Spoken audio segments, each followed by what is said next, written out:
Bonjour à tous, bienvenue dans l'épisode numéro 3 de Learning Pédagogie. Donc comme d'habitude, je suis accompagné de Romain.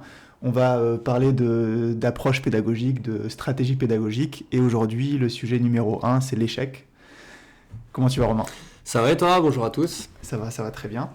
Alors du coup, aujourd'hui, on va parler d'échec. Donc l'échec, c'est une étape cruciale dans l'apprentissage. C'est en gros le signal que nous donne une situation pour nous dire qu'on n'est pas encore au niveau. Et comment tu vois l'échec, toi? Alors l'échec, pendant longtemps personnellement, je l'ai mal vécu. J'aimais pas l'échec. J'étais là pour gagner, que ce soit dans le sport ou même par rapport aux études à l'école et tout. J'aimais pas avoir une mauvaise note. Je le vivais mal. J'avais pas appris à le vivre. Et maintenant avec le temps, du coup, faut en tirer quelque chose. Donc je vais dire, j'en fais plus une force. J'essaie de comprendre pourquoi je suis en situation d'échec ou pourquoi j'ai eu un échec. Et qu'est-ce que je peux améliorer du coup? Je fais un travail sur moi du coup. Et toi? Ouais, pareil. En fait, avant, je voyais l'échec comme une fin en soi, comme une situation figée dans le temps qui me disait, en fait, t'es nul là-dedans. Et maintenant, je le vois plus comme je sais pas, pareil, c'est figé dans le temps, mais par contre, mon niveau, il peut continuer à évoluer, tu vois. Ouais, Ce qui fait que, en fait, je le vois comme une opportunité de croissance, une opportunité d'apprentissage, plutôt que juste une fin en soi et me dire que voilà, mon niveau, ouais, c'est ça. ressemble Moi à ça j'allais et puis dire c'est une fini. opportunité pour rebondir. Ouais, c'est ça. Ouais, ouais, carrément. Ouais, totalement. En fait, c'est ça. L'échec, il peut être interprété de deux manières différentes. C'est soit une défaite personnelle, ce qui marque la fin de tes efforts parce que tu te dis, bon, j'ai échoué, j'arrête les efforts, ça sert plus à rien de continuer dans cette voie-là. Et une chute. Donc la voie descendante. Ou Ouais. alors, tu as l'autre voie où tu te dis que c'est une opportunité de croissance et donc tu vois ça plus comme un défi et te dire, OK, là, j'ai un gros obstacle à franchir et qu'est-ce que je vais faire pour soit prendre une autre route ou contourner l'obstacle ou carrément défoncer l'obstacle C'est ça. et Ouais, c'est passer comme par un, là. c'est comme un palier. Ouais, Tu vois, t'es sur un palier, t'as un obstacle. Comment tu fais pour continuer c'est ça. à monter, à rebondir, à repartir quoi. C'est ça. Donc ouais, si on peut résumer ça, l'échec c'est soit un point d'arrivée, une fin en soi, ou un point de départ, et après ça dépend de ce que tu fais quoi. C'est Donc ça. l'attitude que tu vas avoir. C'est ça. Parfait. Donc ouais, l'importance de l'échec et de l'attitude qu'on peut avoir face à l'échec, elle est super importante en tant qu'enseignant, en tant que coach, parce que les élèves, assez naturellement, tu vois, ils voient ça comme une fin en soi, entre guillemets, parce que on les force à pas faire... Enfin, on essaie de les conduire à pas faire d'échecs, mais je pense que, pareil, il faut avoir cette nuance entre essai et échec. L'échec, c'est... limite, t'as fait... Enfin, c'est pas que tu as fait exprès de louper le truc, mais moi, je prends toujours cette image de, tu sais, quand tu traverses la route, si tu traverses sans regarder à gauche à droite, il y a un gros échec qui t'attend potentiellement. Donc là, tu l'as fait exprès. Tu vois, tu sais qu'il faut regarder à gauche à droite et tu te présentes avec la connaissance qu'il peut y avoir un danger. Un essai, c'est différent. Tout le monde a été bébé, tout le monde a appris à marcher. Et pour apprendre à marcher, il a fallu. Enfin, tu vois, t'as pas regardé un tuto sur YouTube, comment apprendre à marcher, puis tu as regardé le truc, tu t'es dit c'est bon, je sais marcher, c'est parti, tu vois. Ouais, c'est ça. Donc tu es obligé de faire un maximum d'essais, de marcher à quatre pattes, etc., etc. Et de faire un maximum d'essais pour arriver à marcher. Puis ensuite, une fois que tu sais marcher, tu apprendras à courir. Puis une fois que tu apprends à courir, tu apprends à faire du vélo, etc., etc. Et Ouais. donc bien différencier les essais des échecs. Et l'objectif, c'est de faire un minimum d'échecs, mais par contre un maximum d'essais. Et c'est ça, en fait, le processus de l'apprentissage. Ouais, ouais. Ouais, moi je le vois au tennis. Par exemple, l'essai, c'est voilà. Tu sais pas vraiment faire le truc. C'est la première fois peut-être que tu le fais. Donc t'essayes. Bon, il y a plusieurs fois où tu rates. Et l'échec, c'est plus. T'es déjà au courant un peu de ce que c'est. Mais t'es encore en situation d'échec. Donc peut-être que t'as pas suffisamment compris, on te le réexplique. Ou peut-être que t'es juste pas assez dans le moment pour le faire, assez concentré. Et du coup, tu te mets en situation d'échec. Donc il faut bien dissocier. Est-ce que la personne est et c'est nouveau pour elle, et dans ce cas-là, beaucoup de tolérance, beaucoup d'explications, ou est-ce que c'est une situation qui revient parce que la personne a oublié quelque chose ou parce que la personne n'est pas concentrée, et là, peut-être mettre un petit peu plus de l'accent sur le côté concentre-toi, tu sais le faire, tu l'as déjà fait, pourquoi là tu n'y arrives pas. Et moi, dans mon métier, ouais, je fais attention à est-ce que c'est nouveau ou est-ce que c'est une situation qui s'est déjà produite, tu vois. Mm. Totalement. Et du coup, on arrive aux attitudes qu'on peut avoir, nous, en tant qu'enseignant coach, face à un élève en situation d'échec. Et totalement, en fait, on a ce devoir, en fait, d'analyser les situations. Et moi, ce que je fais souvent, j'essaye de poser des questions ouvertes. Quand j'ai un élève en situation d'échec, j'essaie de poser des questions ouvertes. Donc, les questions ouvertes, c'est celles qui commencent par pourquoi, comment, qu'est-ce que, quoi, etc., etc. Ce qui fait que, en fait, tu installes un espèce d'échange, un dialogue avec la personne qui te permet de mieux comprendre les raisons de l'échec et de creuser un petit peu en profondeur et pas juste rester à la surface et te donner des conseils, enfin, tu vois, des conseils bateaux un Ouais, peu, tu vois. t'as raté parce que t'as tapé à côté de la balle. Ouais. Ouais, ben merci, je suis au courant, C'est ça. mais si je tape à côté de la balle, c'est parce que j'ai peut-être pas la notion de repère dans l'espace, de comment je dois m'arrêter. Enfin, ouais, carrément, oui. Totalement. Donc ouais, encore une fois, l'échec c'est un fait, c'est quelque chose qui s'est passé dans le temps, et maintenant qu'est-ce que tu vas faire pour y arriver? Donc ça c'est le dialogue qu'on peut avoir avec un élève, et aussi de notre part à nous, en tant qu'enseignant et en tant que coach, quand un élève est en situation d'échec, c'est nous un peu qui sommes en situation d'échec parce qu'on n'a pas réussi à, euh, à faire en sorte que la personne ne soit pas en situation d'échec. Donc là je parle bien d'échec et pas juste d'essayer, parce que le coup droit par exemple au tennis, tu peux essayer plein de fois avant de l'avoir correctement, ne louper ton coup droit c'est pas un échec. Un échec, ce serait louper une compétition peut-être ou un truc comme ça. Ouais. Mais voilà, l'échec c'est un fait. Et qu'est-ce que toi tu vas faire pour te remettre en question? Et la remise en question du prof, je pense qu'elle est aussi importante que la remise en question de l'élève. Et pas se mettre en figure autoritaire, un peu comme on a dit la semaine dernière, où t'es l'autorité et toi en fait t'as rien à te reprocher, c'est l'élève qui a mal fait. Et puis tant pis pour lui. Carrément. Ouais, moi je me reconnais là-dedans, je me remets pas mal en question. Et du coup, quand il y a la situation d'échec pour une personne seule ou en collectif, j'essaye vite fait de comprendre là ce qui se passe pas. Est-ce qu'ils m'ont pas bien compris? Donc il faut que je réexplique. Ou est-ce que là, ils sont dans un mauvais état d'esprit? Comme on disait, tu sais, genre ils supportent pas, donc ils sont de plus en plus énervés ou de plus en plus démotivés. Et donc là, ben, il faut essayer juste de les rebooster par voilà, c'est pas grave, t'as pas réussi, mais réessaye, essaie de retrouver un peu de confiance et puis avoir un discours positif pour remettre la personne dans le droit chemin. Et enfin, moi, l'attitude que j'ai, c'est ça, c'est vraiment est-ce que ça vient du comportement de la personne, donc on essaye de le remobiliser, ou est-ce que voilà, ils n'ont pas forcément compris, et donc dans ce cas-là, repasser par un rassemblement, et puis on réexplique la chose et vraiment donner les bons outils, ouais. Mm. Mm.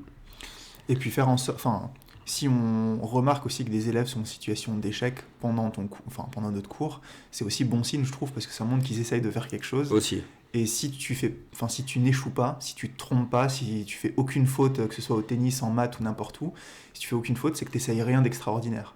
Mm. Et donc, si tu essayes d'élever ton niveau, automatiquement, tu vas te retrouver confronté à des situations difficiles, à des obstacles, à des difficultés. Et comment est-ce qu'on fait pour tu vois, surmonter ces obstacles, ces difficultés et tout ça? Et je trouve que c'est un très bon signe, enfin, quand on a des élèves en situation d'échec, parce que ça t'apporte sur un plateau une opportunité de croissance, comme on disait tout à l'heure. Et voilà, moi je m'inquiéterais, tu vois, si je me retrouve avec un élève qui fait zéro échec, qui n'échoue jamais, qui se trompe jamais, c'est que soit je suis pas le bon prof pour lui et que je lui présente des trucs trop faciles, Mm. c'est que l'élève il est peut-être dans un environnement où genre il devrait sauter 2 classes, tu vois, ou des trucs comme ça. Donc Ouais. je pense qu'il faut le voir comme un truc positif, et le fait de le voir comme un truc positif, ça met un état d'esprit de croissance avec l'élève. Sinon, en fait, tu te retrouves vraiment à te dire, ben voilà, je suis bon, donc je suis excellent, et donc tu te limites dans ce que tu es en train de faire. Si tu échoues, ben tu es mauvais et tu te limites dans ce que tu es en train de faire. Et là, on a un état d'esprit de croissance, tu vois, Ouais. dans Ouais, cette vision de tu l'échec. fais évoluer la situation. Ouais, Si c'est ça. c'est trop difficile, tu descends un peu. Si c'est trop facile, tu fais évoluer plus difficilement. Et ça permet un meilleur apprentissage. Que si Ouais, c'est toujours trop facile, ben, il progressera pas des masses. Et si c'est toujours trop difficile, il progressera pas. Et pire, il risque de se démotiver et d'arrêter. totalement.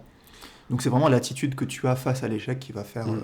qui va Ouais, en dire long sur c'est ta ça. perspective Et nous, d'évolution ou pas. en tant que coach, on a un rôle de... faut percevoir la chose. Faut savoir voir enfin, quelles sont les raisons de l'échec. Est-ce que c'est de la non-compréhension? Est-ce que c'est de la pas de motivation? Est-ce que c'est trop facile, trop compliqué? Et ça, c'est un vrai rôle auquel il faut qu'on fasse gaffe. Ensuite, il y a une autre attitude que j'utilise beaucoup aussi avec mes élèves, c'est le fait de différencier les efforts et les résultats. Donc quand, je sais pas, tu as un match, tu as perdu ton match, ça c'est le résultat. Et ensuite, j'évalue en fonction de l'effort que tu as mis aussi. Tu vois. Si tu as mis des efforts de ouf et que voilà, stratégiquement tu as été au top, mentalement tu as été au top, tu t'es vraiment battu, techniquement tu t'es bien préparé, alimentation, enfin tout ça, tu t'es vraiment bien préparé, mais que tu échoues quand même et que le résultat est mauvais, le fait de se concentrer sur les efforts, ça te pousse à continuer, tu vois, malgré l'échec au niveau du résultat. Alors que, voilà, à l'inverse, tu as un élève qui peut réussir, qui peut choper un 19 ou un 20 parce qu'il a triché ou je sais pas quoi. Donc là, tu as 0 effort, mais par contre, le résultat est bon. Donc je vais pas forcément l'encourager. Et moi, j'ai pris comme habitude d'encourager vraiment en fonction des efforts et non des résultats, parce que les résultats, en fait, tu peux toujours tricher ou faire en sorte d'avoir de bons résultats ou de cacher les mauvais résultats. Alors que les efforts, quand tu installes vraiment le dialogue, et que tu es dans un environnement de confiance et tout, l'élève, enfin moi en tout cas, il me le dit, tu vois. Il me dit, ben voilà, là, clairement, j'ai eu 18, mais c'était un DM, j'ai copié, tu vois. Ou là, j'ai eu 18, ou j'ai eu 14, et j'ai fait des gros efforts, je suis passé de 6 à 14, et là, je suis vraiment fier de moi parce que je sais pas quoi. Et donc, j'essaye toujours de mettre en avant l'effort et de faire en sorte que, au fur et à mesure du temps, avoir cette vision à long terme et de se dire que si tu fais des efforts maintenant, mais que tes résultats, ils sont pas ouf, c'est tout à fait normal, c'est le processus. Encore une fois, que tu n'as pas appris à marcher comme ça en claquant des doigts. Ouais. Il a fallu faire beaucoup d'efforts pour te casser la gueule plein de fois. Et en fait, tu as cette espèce de truc où plus les efforts sont élevés, plus les résultats sont mauvais, au début du processus en tout cas. Et en fait, l'objectif, c'est de trouver un espèce d'équilibre entre les efforts que tu fais et les résultats que tu vas avoir. Mais en tout cas, voilà, toujours essayer de se concentrer sur les efforts en tant que coach. Ouais, la manière, quoi. Ouais. Nous, dans un match, ça va être, par exemple, si l'objectif fixé du match, et voilà, à l'entraînement, je travaille ma manière d'être offensif, j'essaie d'être offensif.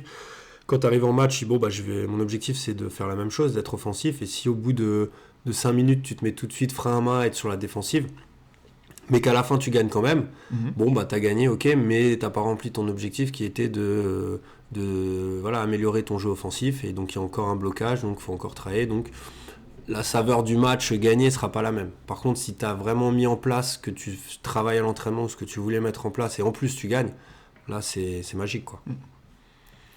Parfait. Bah, du coup, on va passer à la boîte à outils, boîte à stratégie. Alors, qu'est-ce que tu utilises comme technique avec tes élèves pour faire en sorte qu'ils soient plus en situation d'échec, ou alors quand ils sont en situation d'échec, qu'est-ce que tu fais avec eux? Alors moi, c'est donc soit, comme je l'ai expliqué avant, par rapport à la compréhension, donc j'arrête, je les regroupe et je réexplique. Avant ça, je leur notifie que voilà, là ça marche pas en fait. Est-ce qu'ils s'en rendent compte que ça marche pas? Pourquoi ça marche pas? J'essaye de gratter l'info chez eux.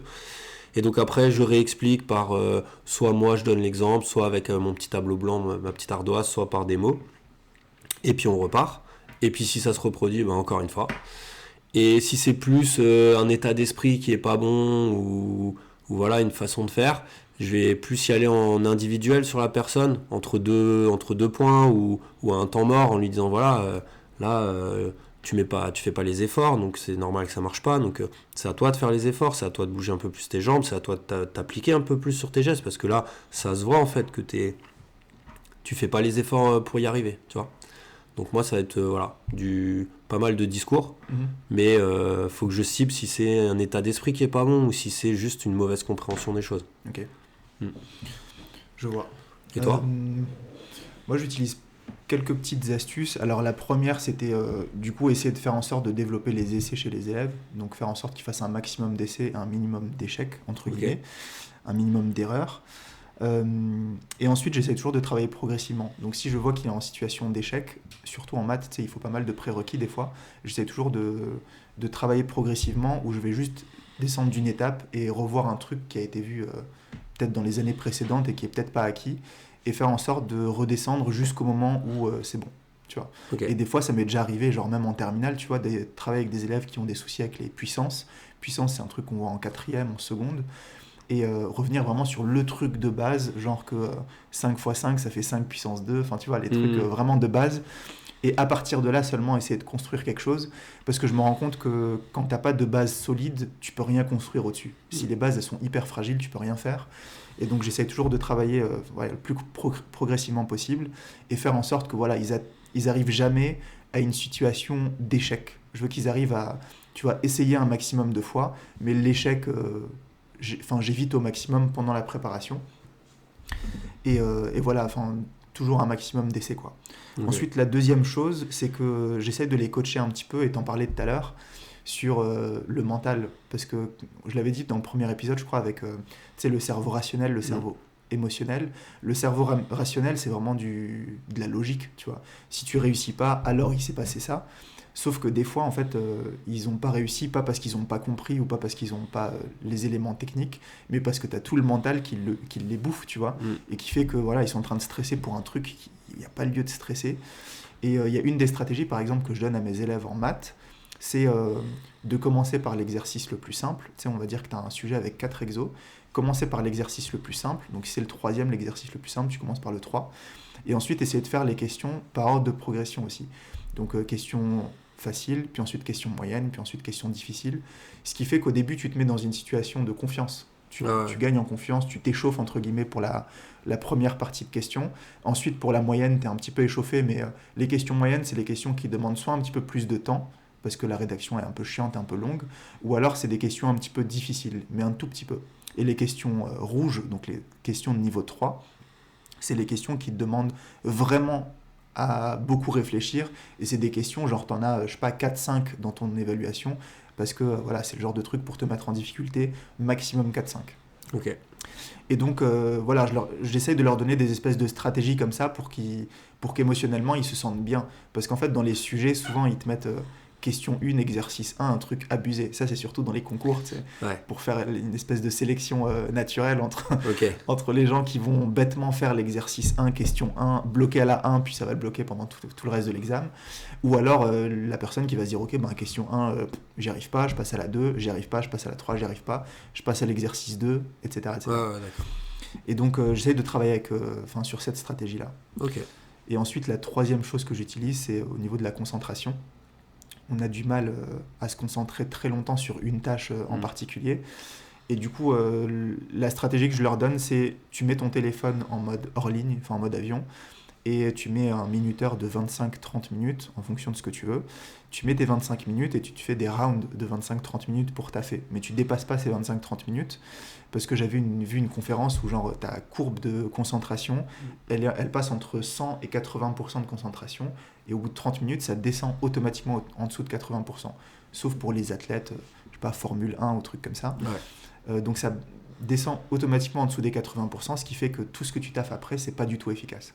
Donc, il vaut mieux faire des séances, des rounds de 30 minutes, puis faire des petites pauses d'1 à 2 minutes pour aller boire, faire ce que tu veux, et continuer à travailler après. Et en fait, ça va rendre ton travail un petit peu plus efficace, et ça t'évite un petit peu de te retrouver dans des situations d'échec. Okay.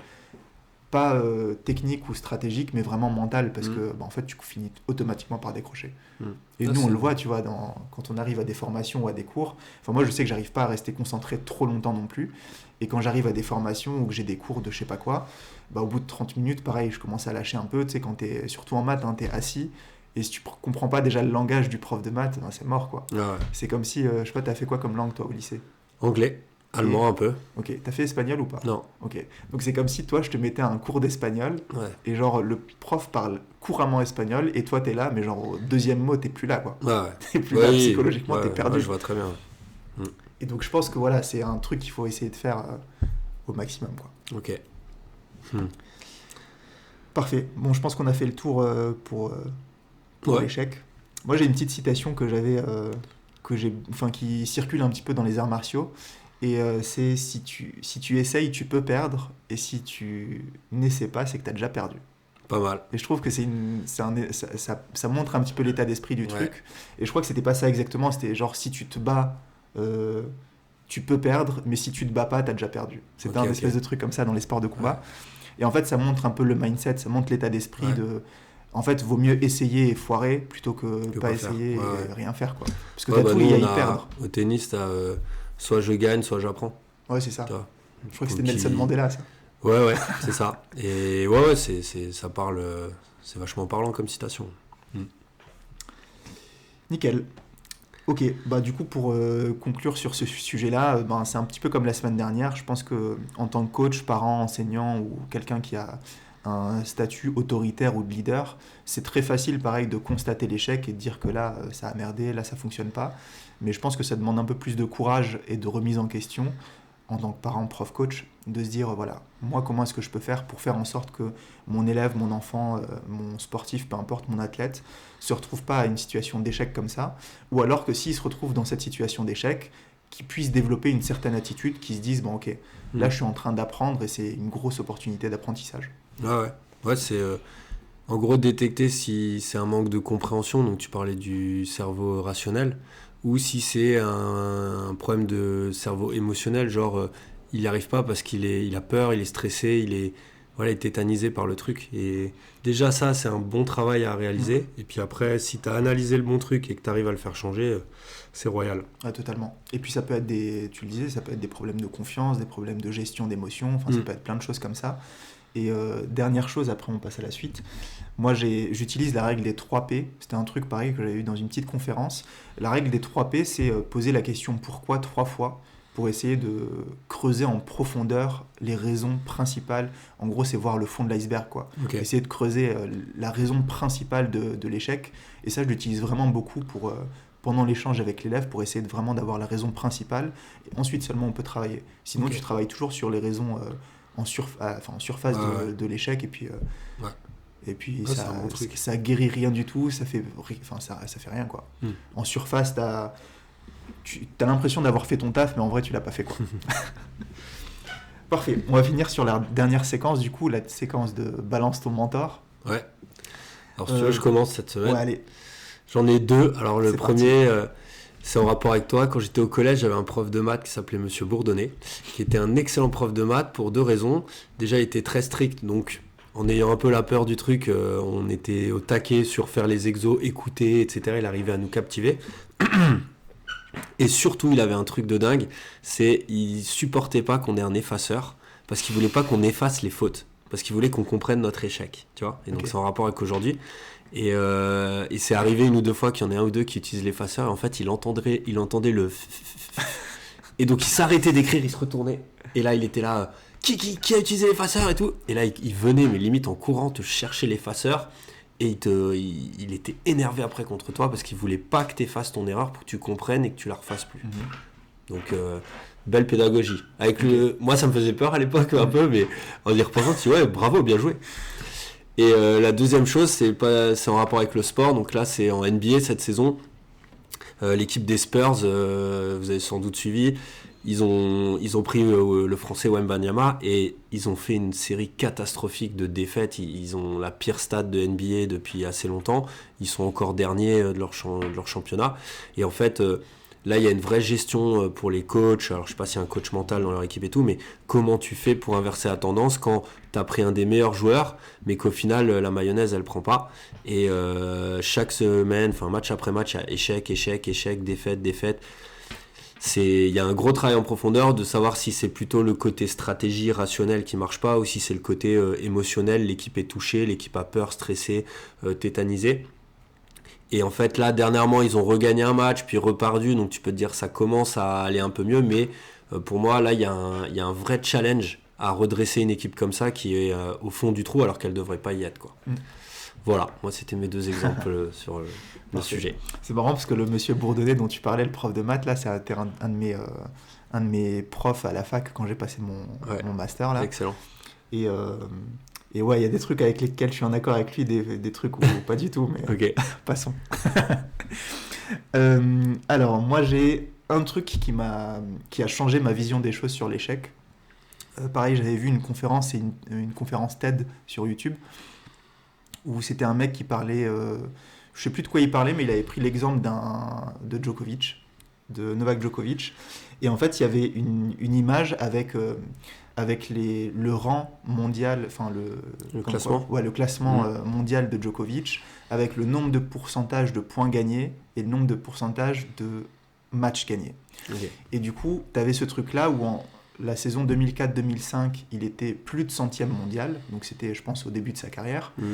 Plus de 100e mondial, et il avait à peu près 50% de points gagnés et à peu près 50% de matchs gagnés. Et ensuite, un petit peu plus tard, donc entre 2011 et 2016, il était classé numéro 1 mondial. Donc là, gros gap, tu vois, numéro 1 mondial, c'est le meilleur. Et là, on voyait le pourcentage de points gagnés. Donc il avait augmenté de 5-6% de points gagnés. Et par contre, au niveau des matchs gagnés, il est passé de 50 à 90%. Ah ouais. Et en fait, c'est là qu'on voyait qu'il suffit d'améliorer des tout petits pourcents, enfin tu vois, de prendre un petit peu, de perdre un petit peu moins ou de gagner un petit peu plus, pour faire en sorte de figurer parmi, enfin, d'être le meilleur mondial et d'être le numéro 1 mondial. Et en fait, ça m'a fait réfléchir à un deuxième truc qui est, moi j'ai toujours été enfin, je l'étais avant, mais j'étais hyper perfectionniste. Je voulais que tout soit parfait. Et en fait, pendant une grosse partie de mon enfance, je faisais rien. Tu vois, genre je me retrouvais dans un groupe avec des amis, en soirée, des trucs comme ça, et je ne prenais jamais la parole. J'étais le mec qui était éteint, je parlais jamais. Pourquoi ? Parce que j'avais peur de dire le mot de travers, de me tromper, de dire un truc où tout le monde se fout de ta gueule et tout. Peur de faire un essai. C'est ça. Et en fait, j'avais peur d'essayer, j'avais peur d'échouer, qu'on se foute de ma gueule et tout. Et donc, en fait, j'étais ce mec perfectionniste, mais qui foutait rien. Et du coup, c'était très facile de rien faire, d'être apprécié par tout le monde, de jamais échouer parce que je faisais rien. Okay. Et du coup, je suis passé de perfectionniste à performant. J'ai essayé de gagner en performance et de faire en sorte d'être le meilleur à chaque fois que je fais quelque chose, d'être le meilleur ou de donner le meilleur de moi-même, même si le résultat n'est pas ouf, mais d'essayer de donner le meilleur de moi-même.